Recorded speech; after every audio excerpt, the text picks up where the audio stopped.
ഇത് ഇന്നത്തെ കുംഭാഷ്ടമി. കുംഭാഷ്ടമി പിന്നെ പണ്ട് എന്താ പറഞ്ഞത്, നേരത്തെ അത് പിന്നെ വയ്ക്കുന്ന ചെറപ്പെന്നാണ് പറഞ്ഞുകൊണ്ടിരുന്നത്. ഇപ്പൊ ആ ചെറപ്പ് മാറിയിട്ട് ഇപ്പം 10 ദിവസം ഉത്സവമാണ്. കുംഭമാസത്തിലെ അഷ്ടമി ദിവസം അത് ഉദയനാവൃത്തപ്പൻ സുബ്രഹ്മണ്യ സ്വാമി വൈക്കത്തപ്പന്റെ മകൻ വൈക്കത്ത് ഈ കുംഭാഷ്ടമി ദിവസം കുംഭമാസത്തിലെ അഷ്ടമി ദിവസം വൈക്കത്ത് ക്ഷേത്രത്തിലെത്തി അവിടെ പ്രദക്ഷിണ പൂജയും എല്ലാം കഴിഞ്ഞ് കിഴക്കോട്ട് എഴുന്നള്ളിക്കുകയാണ്. കിഴക്കോട്ട് എഴുന്നള്ളിക്കുക എന്ന് പറയുമ്പോഴത്തേക്ക് ഇവിടുന്ന് വൈക്കത്തമ്പലത്തിൽ നിന്ന് ഏകദേശം ഒരു 4 കിലോമീറ്റർ കിഴക്കോട്ട് മാറി 3 സ്ഥലത്ത് ഇറക്കി എഴുന്നള്ളിപ്പുണ്ട്. ഏതൊക്കെ സ്ഥലത്ത്? അത് വാഴമല കൊട്ടാരം, കൂർക്കശ്ശേരി, കള്ളാട്ടുശ്ശേരി, അങ്ങനെ 3 സ്ഥലങ്ങൾ.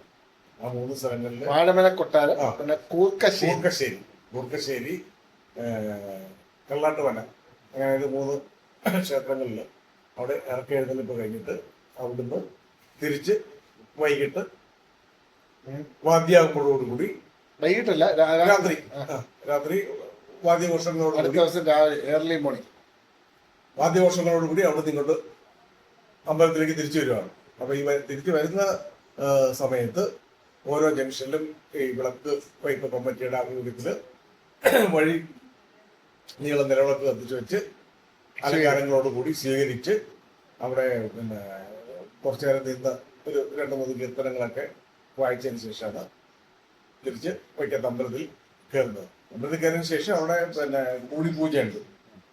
കൂടിപ്പൂജ വഴിപാടിന് കൊച്ചുകുട്ടികൾക്ക് ചോറ് കൊടുക്കുന്ന സമയമാണ്.